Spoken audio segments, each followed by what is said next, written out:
Танцувай, когато се разтваряш с гръм трясък.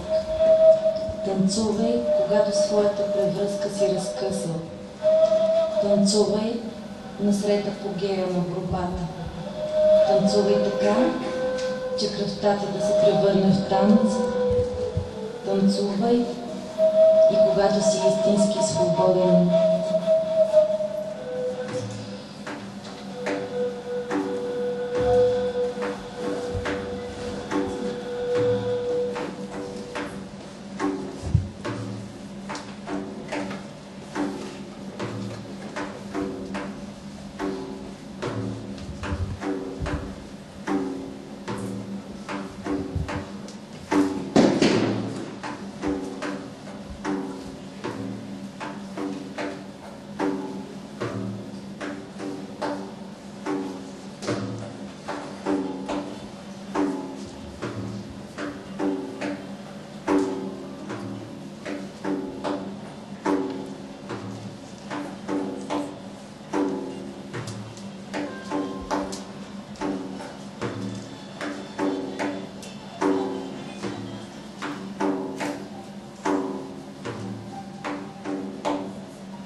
Хората дърдорят за равновесие, за скромност, за прилично поведение. Аз тайничко написах на една от техните врати. Вие мислите, че знаете, но отдавна сте умрели. Вие мислите, че виждате, а разумът изяде вашите очи.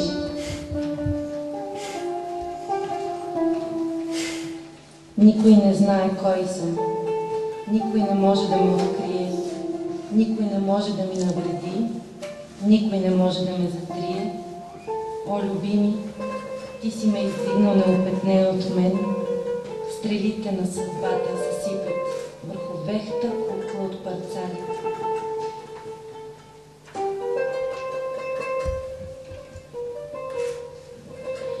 Този, който главата ти отсича, е твой приятел. Този, който връща я обратно, е измамник. Този, който натоварвате със своите проблеми, е бреме твое. Но този, който истински те люби, ще те освободи.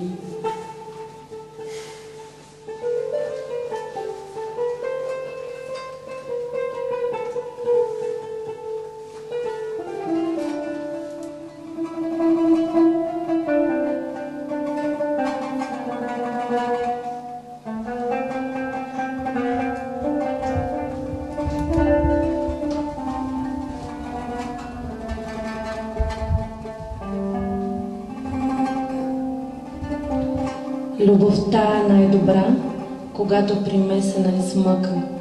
В нашия град не бихме влюбен те нарекли, ако болката избягваш. Търси любовта по този начин.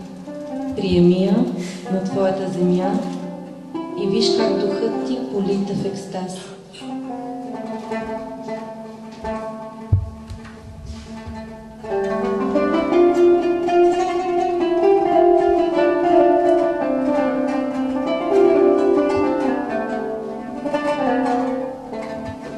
Знаеш ли какво си ти? Ти си ръкопис от божествени букви. Ти си огледало, отразяващо лице благородно. Тази вселена не е вън от теб. Погледни в себе си. Всичко, което искаш, ти вече си това.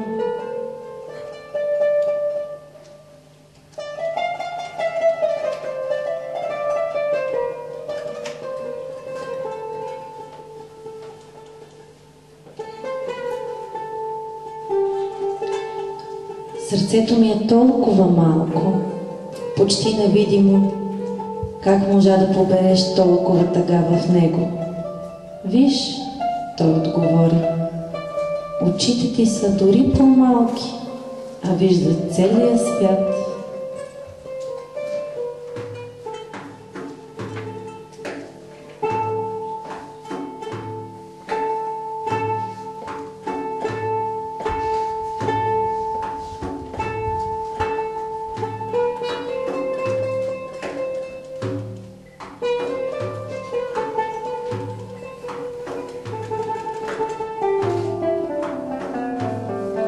ако искаш да откриеш вечния живот и да живееш в пустинята лазурна на безпристрастността, върви по пътя смело, без страх от загуба и болка. Прави всяка стъпка автентично, рискувай цялото си същество.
свят без граници.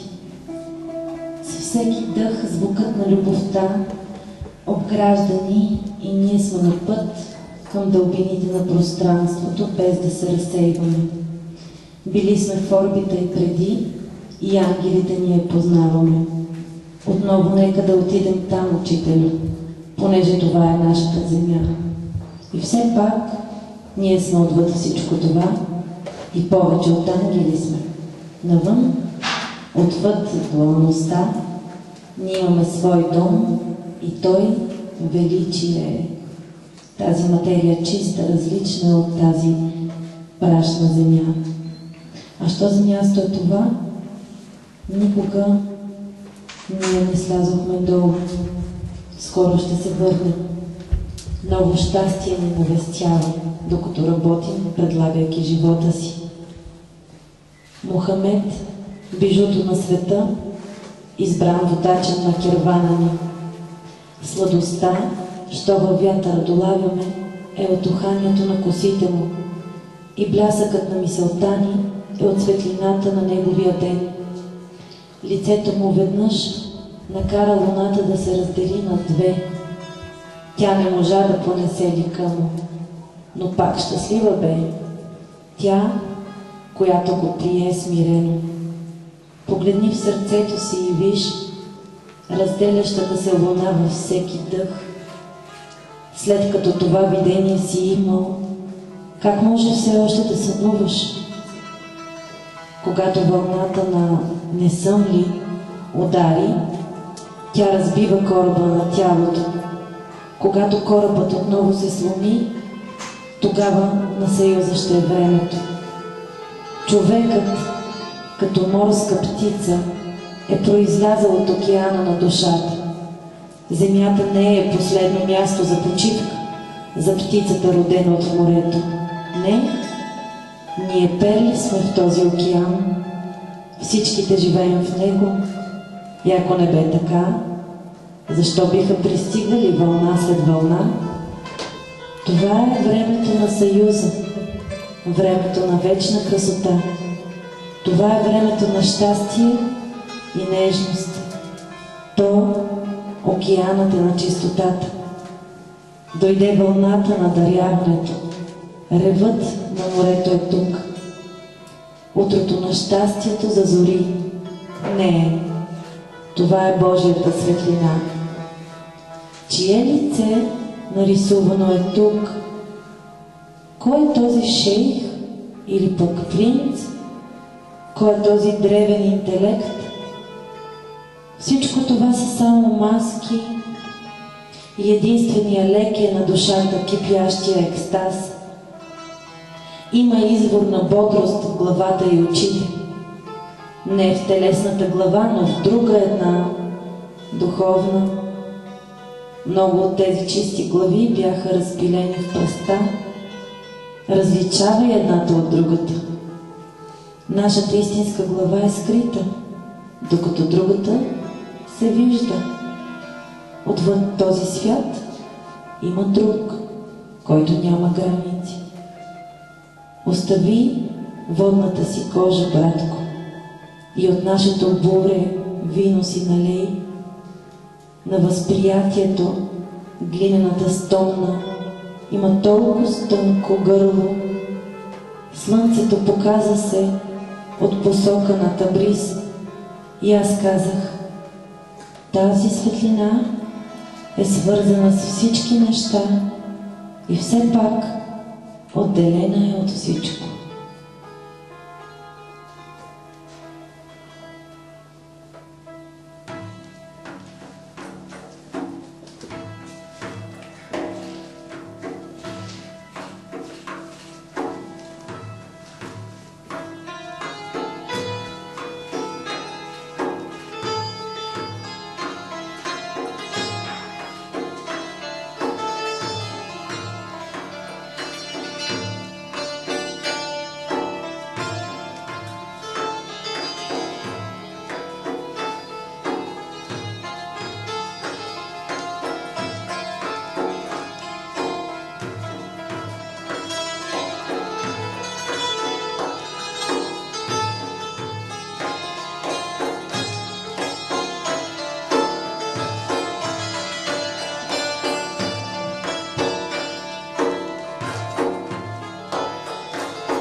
Изпразни чашата на своите желания.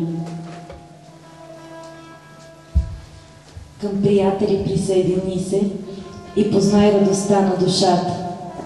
Навлез в квартала от руини с тези, които пият до дъно. Изпразни чашата на своите желания, за да не бъдеш опозорен. Спри да търсиш навън и започни да гледаш навътре. Разтвори ръце, ако искаш прегръдка. Счупи земните идоли и блясъка освободи. Защо ти е да се обвързваш с вещица като този свят? Ти знаеш какво ще ти струва. А всичко, което оръжията и насилието могат да спечелят, са 3 жалки ястия на ден. Нощем, когато възлюбения идва, дали от опиянение ще си оклюма. Ако затвориш устата си за храната, ти можеш да познаеш по-сладък вкус. Домакинът ни не е тиранин. Събираме се в кръг. Седни при нас, отвъд колелото на времето. Ето каква е сделката.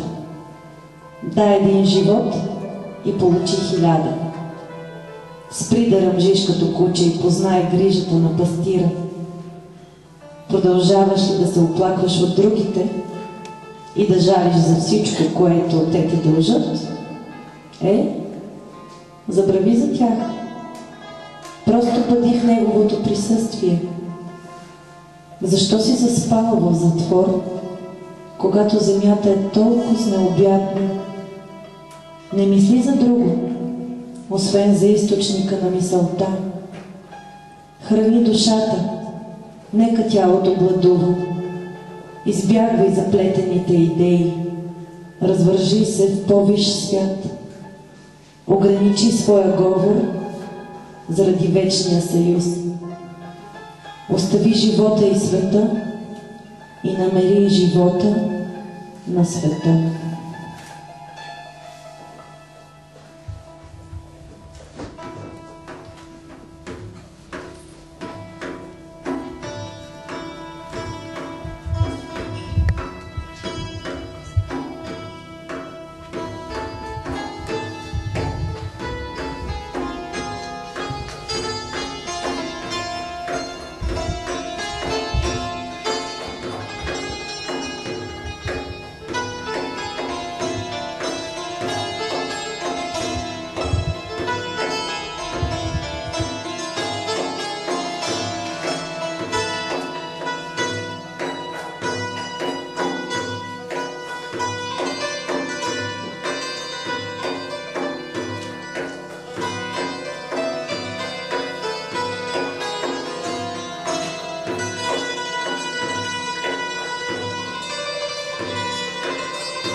Разказ за слона в тъмната стая. Индийците довели слон, за да го покажат на всички и го вкарали в един тъмен обор. Събрали се доста хора, за да видят животното, но в обора било толкова тъмно, че нямало как да го видят. В непрогледния мрак хората протягали ръка към слона да го пипнат. Един го хванал за хобота и казал: слонът прилича на тръба. На друг ръката му попаднала върху ухото. Слонът прилича на ветрило, казал той. Трети докоснал кръка му. Слонът прилича на стълб, рекал той. Четвърти пък пипнал гърба му. Слонът е като престол. Всеки описвал слона според мястото, до което се докосвала ръката му. Описанията на различните хора си противоречали, но ако всеки държал в ръката си свещ, нямало да си противоречат. Окото на усещането прилича на дланта. Дланта не може да възприеме слона в неговата цялост.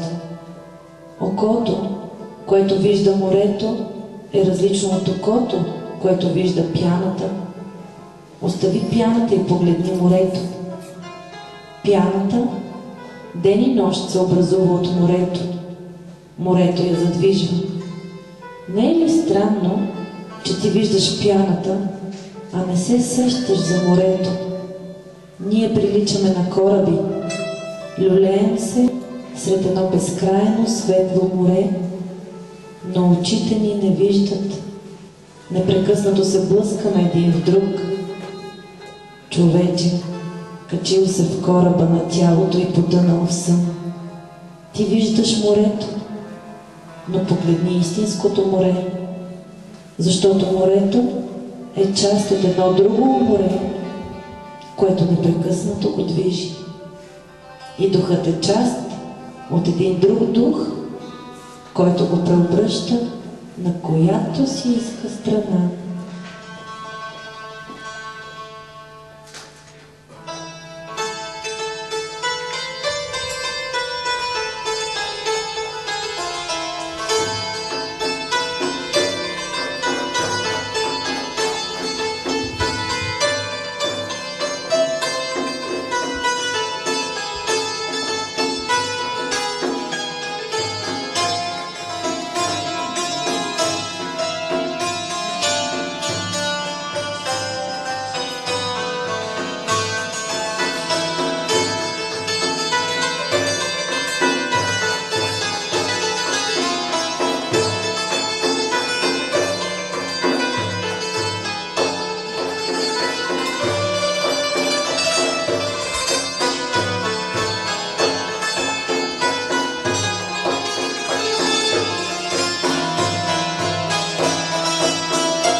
това как един човек започнал да търси дървото, за което предполагал, че като вкуси от плодовете му, ще се спаси от смъртта.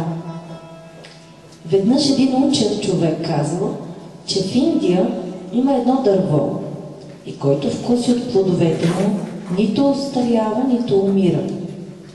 Чул падишахът за това, помислил, че е истина и възжелал дървото и плодовете му. Изпратил едного от приближените си в Индия да го намери и да донесе от плодовете. Горкият човек години наред питал и разпитвал за това дърво в Индия. Обикаля от град на град, от село на село, за да го намери. Не оставил непретърсили нито един остров, нито една планина, нито една равнина. Тези, които питал, му се подигравали и присмивали. Полудял ли е тоя? Много незгоди понесъл в чуждата страна и най-сетне, изморен, решил да се върне и отчаян поел обратния път. По това време в Индия живеел един благодетелен шейх.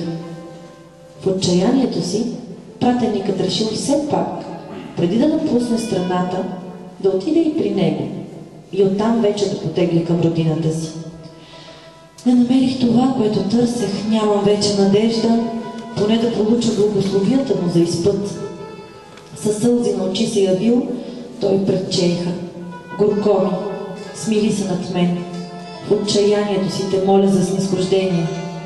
Дори да нямаш надежда, кажи какво желаеш, какво те води насам, попитал шейхът. Пратеникът отговорил: падишахът ме изпрати да търся едно дърво.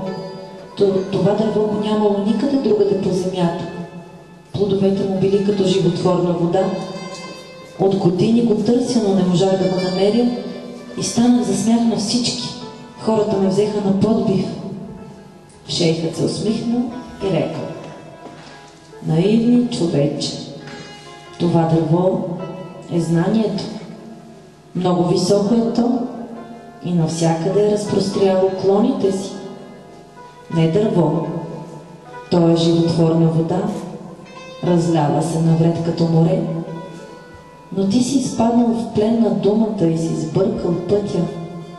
Не можеш да го намериш, защото си изтървал смисъла. Понякога наричат знанието дърво, понякога слънце, понякога море, а понякога облак. Най-същественото е, че то дава на онзи, който е вкусил от плодовете му вечен живот.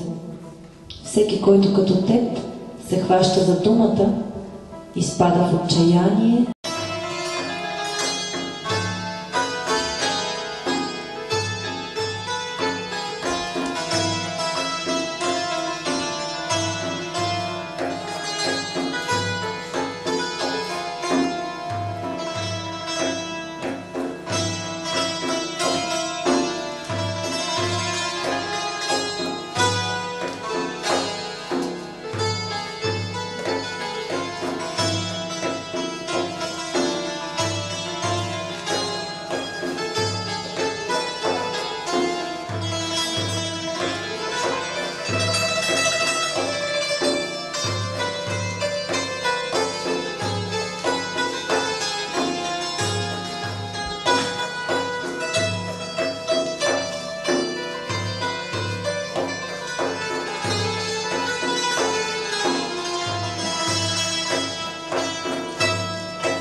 Смея с цялото си тяло, като роза, а не само с устните си. Захвърлил съм себе си през глава, за да застана гол, краля на пролетта.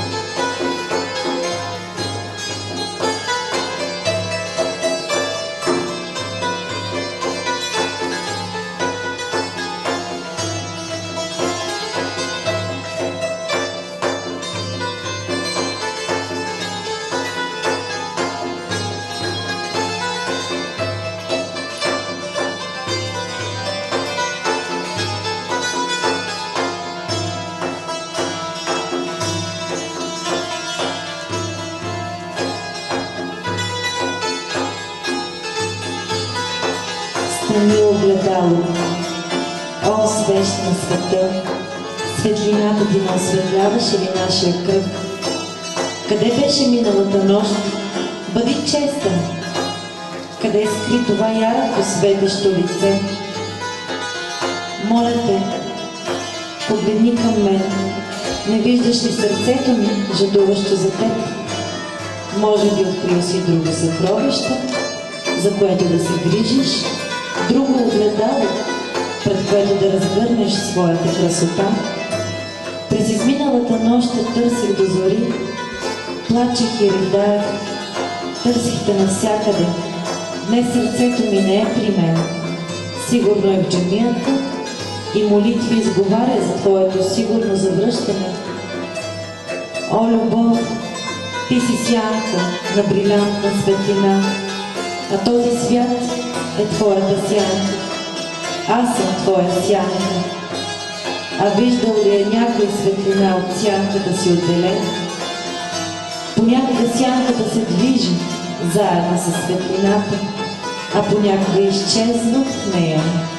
Виж, Бог върви до твоето рамо и изгубена в него е всяка светлина. Време е на сянката да свети. Време е на сянката да грее. Сянката събира светлина. Тя извлича Божията светлина, за да бъде ярка. Влюбеният и възлюбеният като огледало са един за друг. Единият е причина за образа на другия. Докато не се превърнеш в такова огледало, не ще можем влюбен да те наречем.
човек. Божият човек без вино е пиян, Божият човек е сит и без храна. Божият човек е възторжен, поразен. Божият човек не спи и не яде. Божият човек е крал, облечен в скромна дреха. Божият човек е съкровище в руините. Божият човек не е от въздуха или земята. Божият човек не е от огъня или водата. Божият човек е океан без бряг. Божият човек ръси перли пред нозете ти. Божият човек има 100 луни и небеса. Божият човек има светлина на 100 слънца. Божият човек носи мъдростта на истината. Божият човек не е от книгата узнал. Божият човек е отвъд вяра и безверие. Божият човек е отвъд добродетелност и грях. Божият човек е далеч отвъд небитието. Божият човек идва яздещ на високо. Божият човек е скрит, ошъм с один. Божият човек търси и намери го.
не е с мен.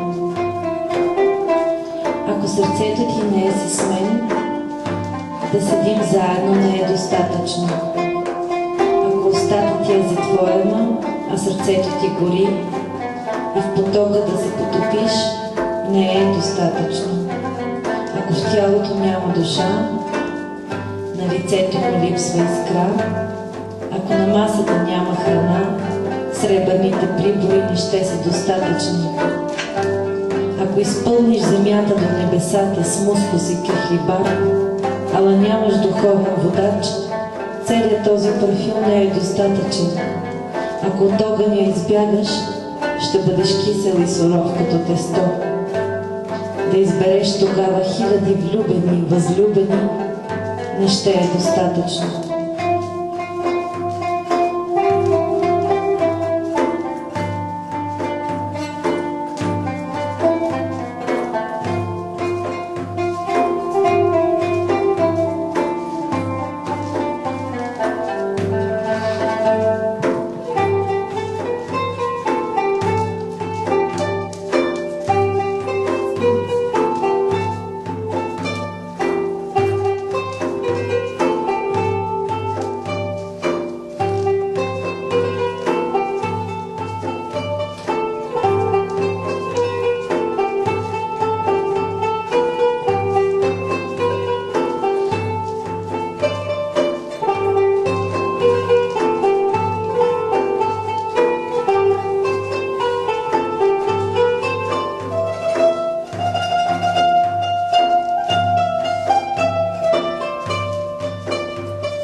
Полулей в люлка сърцето ми.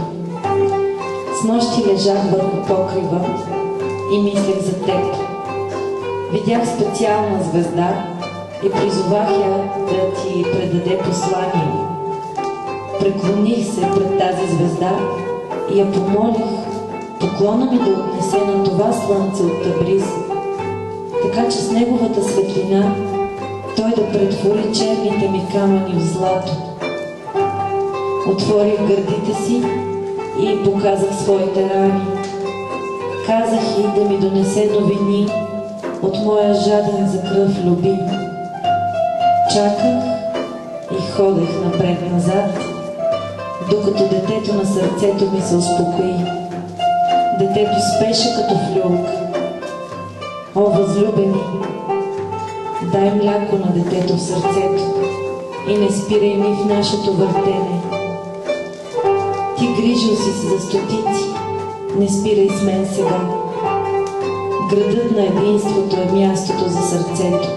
Защо държиш това объркано сърце в този град на раздвоение? Останах без думи, но за да се оттърси от това сухо настроение, о, виночерпецо, подай ми нарциса на виното.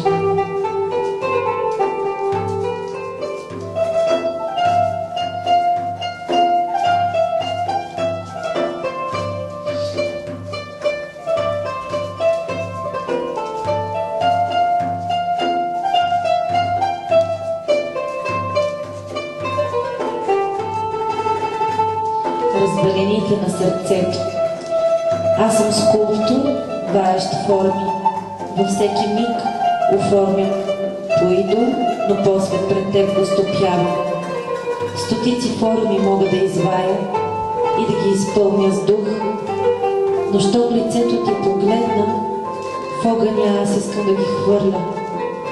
Душата ми тече към твоята и слива се. Тъй като душата ми е поела аромата ти, аз я обожавам. Всяка капка кръв, която аз проливам, казва на земята, сливам се с любимия, участвайки в любовта. В тази къща от кал и вода, сърцето ми превърна се в развалина. Влез в тази къща, моя любов, или нека аз си отида.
тези, които имат нужда от нея.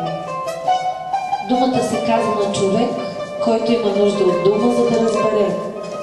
Защо да говорим на човек, който разбира и без думи? Небесата, земята са за разбиращия човек са думи. Основното е целта. Ако се гледа към целта, няма да има двойственост. Двойствеността е в половинчатите неща, а основата е една. Повели един слон на водопой. Слонът се видял във водата, помислил си, че там има друг слон и се оплашил. Не знаел, че се плаши от самия себе си. Ако са ти присъщи пороци като насилието, отмъстителност, зависта, амбициозност, жестокост и горделивост, това не ти пречи. Ти не се дразниш от себе си. Но когато забележиш тези черти у някого други го, той те отблъсква, дразниш се. Знай обаче, че се отвръщаваш и дразниш от самия себе си. Човек не се гноси от своята плешивост, нито от цирея върху своето тяло. Ръката му е в рани, но той бърка с нея в яденето, облизва си пръста и изобщо не изпитва погноса. Ама като види от някого други го малък цирей или раничка, гноси се от яденето му, от неговата храна му се повдига. Така и лошите навици приличат на плешивостта и на циреите. Ти се гносиш и бягаш от някого. Ако и той се отвръщава и дразни от теб, прости му. Твоята раздразнителност от него е неговото извинение, защото щом ти изпитваш непоносимост към него, и той изпитва непоносимост към теб. Казано е, вярващият е огледало на вярващият. Но това не означава, че неверникът няма огледало. И той има огледало, но не го знае. Един падишах нямало какво да прави и за да убие времето, отишъл край една река и седнал на брега. Беовете се страхували от падишаха, защото никога не се усмихвал. Имал си обаче падишахът един шут, който му бил много близък. Беовете го извикали. Ако го накараш да се засмее, ще те възнаградим богато. Шутът отишъл при падишаха, но колкото и да се стараял, не могъл никакъв начин да измисли, за да го разсмее. Падишахът не го гледал, не виждал, че той прави разни маймунджулъци, за да го разсмея, непрекъснато се взирал във водата, дори главата си не повдигал. Шутът го попитал: господарю мой, какво виждаш във водата? Един шарлатанин, отвърнал падишахът. О, падишахо, на земята и този раб не е сляп. Ето така, ако ти виждаш нещо в другия и се дразниш, то знай, че и той не е сляп. Това, което ти виждаш в него, той го вижда в тебе.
мистиците на ислама. Всеки порядъчен мюсюлманин очаква да види Бог след смъртта си, но суфите са нетърпеливи. Те искат Бог сега, момент след момент, ден след ден в този живот. И те са готови да преминат през практиките, които правят това възможно. Има 3 вида съюз с Божественото, които са известни в почти всяка религиозна традиция, като и 3 присъстват в суфизма. Един от тях е екстазът. Той се състои в издигане на душата извън тялото и пренасянето й в по-висше ниво на съзнание, което се отличава коренно от нашето ежедневно състояние. Суфите почитат своите екстатични преживявания, но хората се отнасят към тях като към духовни пияници, понеже тяхното опиянение от Бог ги отделя от обикновения свят. Вече хиляди години суфизмът предлага път, по който човек може да напредва към големия край – себереализацията или реализацията на Бог. Суфизмът е път на любовта, път на посветеността и път на знанието. Не съществува систематичен подход към учението на суфизма и не всички учения на суфизма могат да бъдат предадени с думи. Мъдростта на суфизма може да бъде открита в истории, поезия, изкуство, калиграфия, ритуали, практики, танцови движения и молитва. Суфизмът често определя като път, който предлага и двете – начална точка и крайна точка. Целта на суфизма е премахване на всички вуали между човека като индивид и Бог. Вървейки по този път, човек може да постигне познание за реалността. Бог е крайната реалност, а не този осезаем свят на многообразие. За да разберем суфизма, трябва да разберем мистицизма. Историите обикновено описват суфизма като мистичното сърце на исляма и свързват началото му с появяването на исляма около 9 век. Според много суфи обаче, основните истини на суфизма лежат във всяка религия. Основите на мистицизма включват външните форми на религиозната практика, както и живот, основан на морални и етични принципи. Корените на дървото на религията са основани върху религиозни практики и възгледи, които са фокусирани върху външното поведение. Клоните на дървото на мистицизмът и духовните дисциплини, които разширяват индивида към безкрайното. Плодът на дървото е истината или Бог. В този универсален смисъл суфизмът е съществувал преди исляма. Този, който практикува суфизъм, е наричан суфи, дервиш или факир. Суфи има няколко значения на арабски език, включително чист и вълна. Първите суфи носили прости вълнени на метала, като допълнение на тяхното търсене на вътрешна чистота. Дервишът е персийска дума, идваща от думата дар, която означава врата.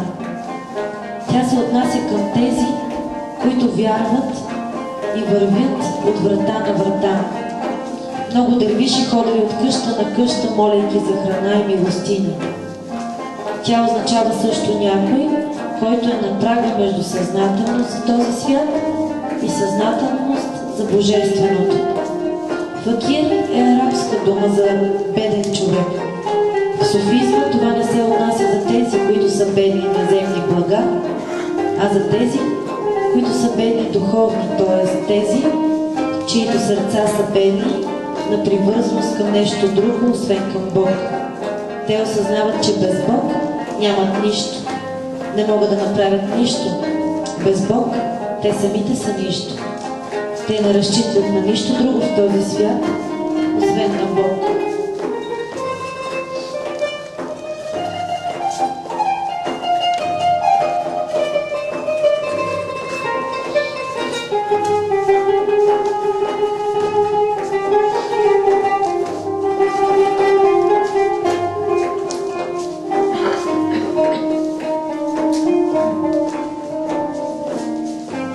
своята любов към Бог, суфите навлизат в дълбоки мистични изживявания, различни от което и да е изживяване от ежедневния живот. Опитвайки се да предадат своя опит, мистиците са си послужили с метафори. Така с годините се е оформил символичен език, с който те олицетворяват състоянията на мистичните си преживявания, за да ги направят по-достъпни за обикновените хора. Най-често използваните символи в суфи поезията са посочени тук. Ако срещнете непозната дума, може да намерите кратко пояснение. Възлюбен. Бог, възприеман като близък приятел и любящ спътник. Бриз, ветрец, животворяващ дъх на възлюбения. Изгаряне. Болката, която следва процеса на духовен растеж и пречистване. Пустиня. Ниво на съзнание, свързано с изживяване на пустотата. Пиянство. Да си обхванат от любов към Бог. Чувство на божествен екстаз. Градина. Метафора за красиво и хармонично състояние на съзнанието. Коса. Божествената игра на илюзията, мрежата на възприятията. Убиване. Унищожение на егото и на ограниченото отъждествяване. Отнася се най-вече за привързаността към физическото тяло. Сватбена нощ, изчезването на егото и единението на душата с Бог. Славей, душата, която възпява Бог. Вино, нектарът на любовта, божествено опияняващо присъствие на възлюбения. Крал, приятел, Бог, възлюбеният. Океан, море, Вселената, необятната божествена мистерия. Перла, сърце отворено, изпълнено с любов. Роза, красотата на Бог. Ароматът на розата символизира присъствието на Бог. Луна, озарен, просветлен ум. Виночерпец, душата, Бог. Дреха, тялото.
Молитвата разсейва мъглата и връща мира на душата. Всяко утро, всяка вечер, нека сърцето ми пее. Лайлаха и лалах. Няма друга реалност, освен Бог. Никога не ще можеш да го видиш, ако не видиш, че Той си ти. Ако може капката да достигне океана, ако не знае, че морето вътре в нея ври, не казвай повече, Той каза. Почитай моята мистерия.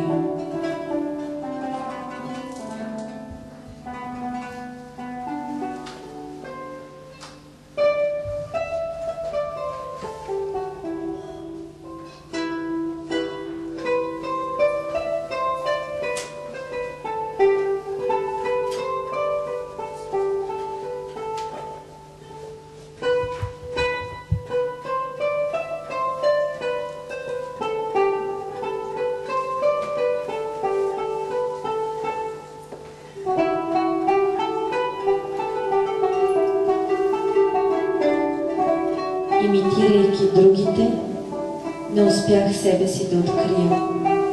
Навътре се вгледах и разбрах, че единствено аз знам своето име. Когато отново излязох навън, намерих моето истинско аз.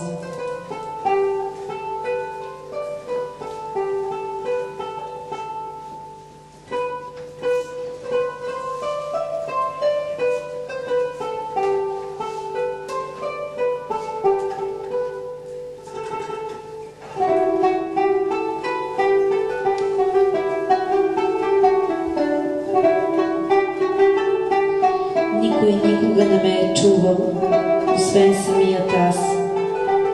Никой никога не ме е обичал, освен самият аз. Никой никога не ме е отричал, освен самият аз. Никой никога не ме е виждал, освен самият аз.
Една вечер в двореца в град Коня имало събиране на знатните хора.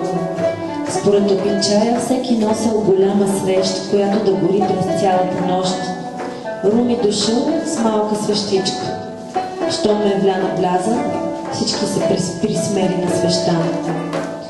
Вашите светлини са внушителни, казал той тихо, но все пак разчитайте на моята.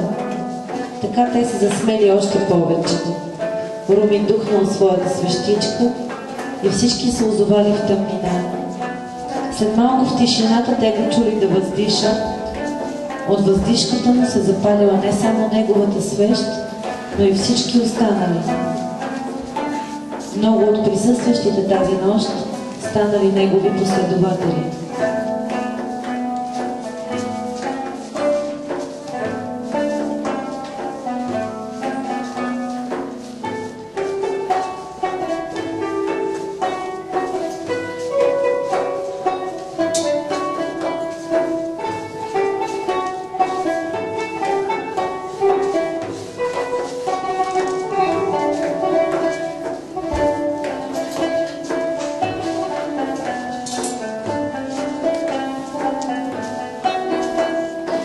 Да направиш стъпка не с крак. Ето какво е любов. Да летиш към потайно небе, да накараш стотици бола да падат във всеки момент.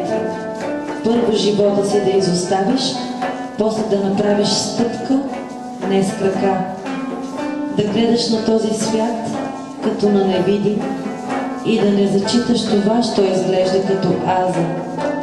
Сърце, казах аз, що за дар бе да влезеш в този кръг на влюбени, да видиш отвъд самото виждане, да достигнеш и почувстваш в гърдите.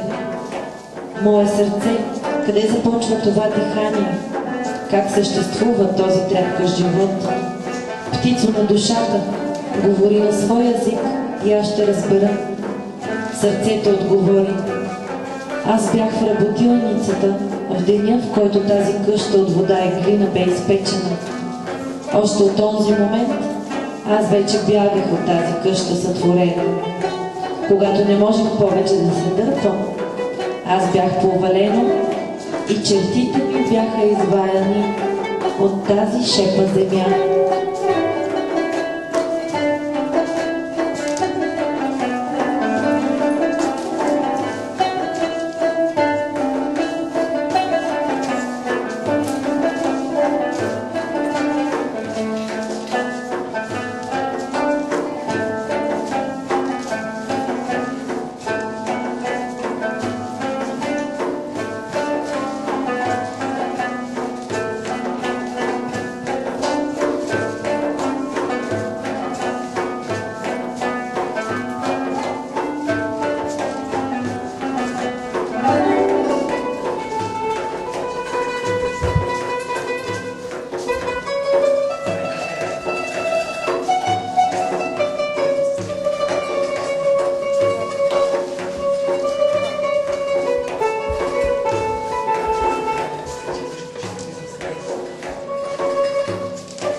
Няма край на пътешествието. Няма край. Няма никога край. Как може влюбено сърце някога да спре да се отваря? Ако ме обичаш, каза той, няма само веднъж да умреш.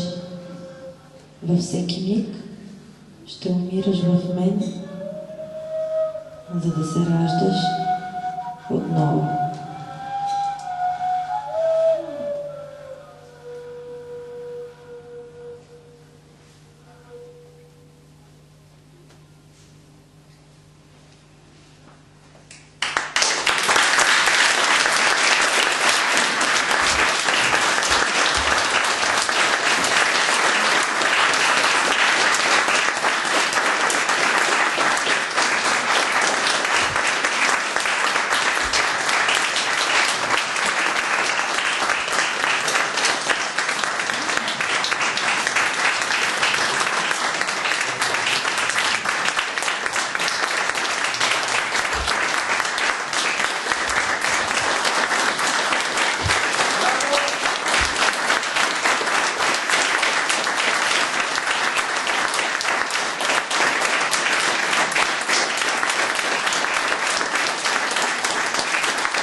Много ви благодаря, беше много приятно за нас. Това е много инцидентно събитие, което за мен лично е инцидентно и май за всеки един от участниците, всеки по различен повод попадна тук. Но енергийният стълб на цялото събитие е Чубри, който свири прекрасно.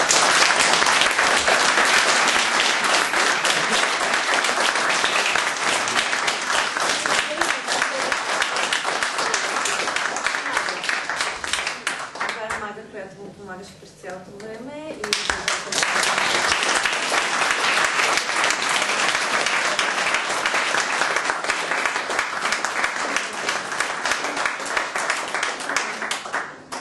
да, Антония.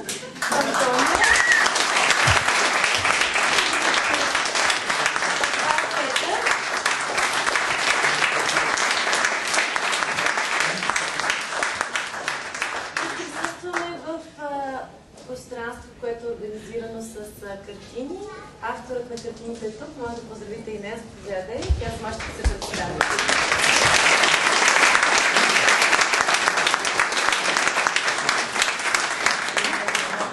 Може да кажеш някакво думи за себе си, тъй като аз не мога.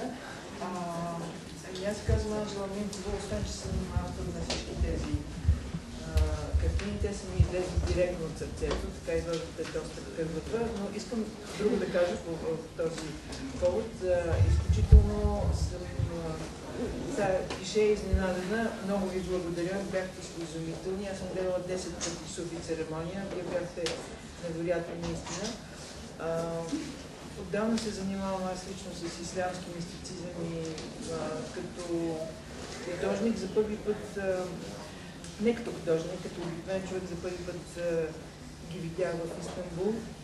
И когато, така не знаете, има такива непреднамерени неща, които си казват защо виждам това, защо съм тук, но след това попаднах на Суфи церемония и много се увляках по суфизма.